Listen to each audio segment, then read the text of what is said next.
అండి ఏ కూర చేసావు ఈరోజు? దోసకాయ పచ్చడి నూరానండి. చూసారా ఎంత కలర్ఫుల్ గా ఉందో దోసకాయ పచ్చడి. చూడటానికి చాలా బాగుంది. తింటే ఎట్లా ఉంటుంది? ఇంకా చూడటానికే కాదండి, తినడానికి కూడా చాలా బాగుంటుందండి. ముందుగా మనము దోసకాయ పచ్చడికి పల్లీల్ని దూరగా వేయించుకొని పక్కన పెట్టుకోవాలి. తరువాత ఆయిల్లో పచ్చిమిర్చి వేయించుకోవాలి. తరువాత సగం ముక్క దోసకాయ కూడా వేయాలండి. తరువాత మనము ఇందులో కొంచెం చింతపండు, జీలకర్ర, అదేవిధంగా పల్లీలు, పచ్చిమిర్చి, దోసకాయ ముక్కని గ్రైండ్ చేసుకోవాలి. తరువాత సగం దోసకాయ ముక్కని సన్నగా తరుక్కొని తాలింపు వేసుకుంటే చాలా బాగుంటుంది. ఈ పచ్చడి వేడి వేడి అన్నంలో వేసుకొని తిన్నామంటే చాలా బాగుంటుందండి. మీకు కూడా నచ్చుతుంది, ఒకసారి ట్రై చేయండి. ఇప్పుడైతే మా హస్బెండ్ టేస్ట్ చూసి చెప్తారండి ఎలాగుందో అని. ఏమండి, పచ్చడి టేస్ట్ చూసి ఎలా ఉందో చెప్పండి. ఎండ భలే ఉంది, పొద్దున్నే ఎండ బాగా వస్తుందండి, బాగా.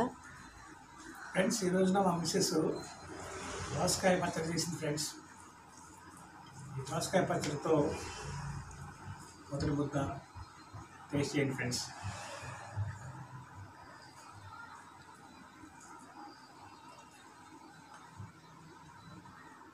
ఎలా ఉందండి?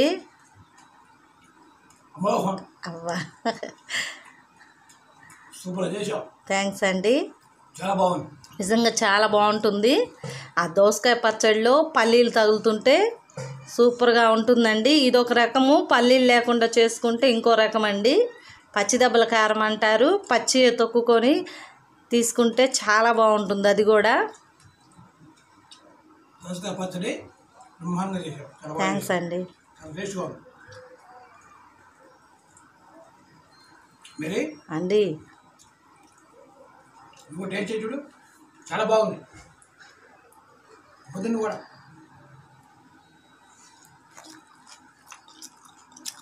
అబ్బబ్బబ్బబ్బా, ఏముందండి పచ్చడి, చాలా బాగుందండి నిజంగా. అబ్బా, సూపర్ ఉంది. ఆ పచ్చడితో వేడి వేడి అన్నంలో వేసుకొని తిన్నామంటే కూరలు కూడా అవసరం లేదండి, ఇంకా అంత బాగుంది.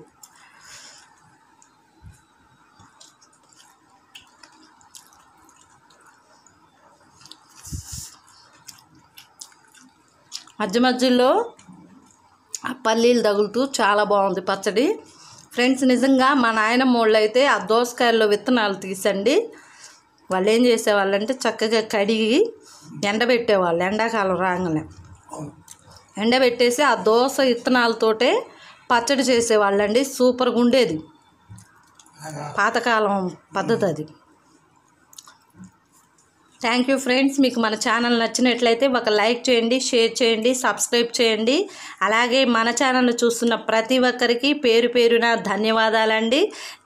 Thank you to all. Thank you friends.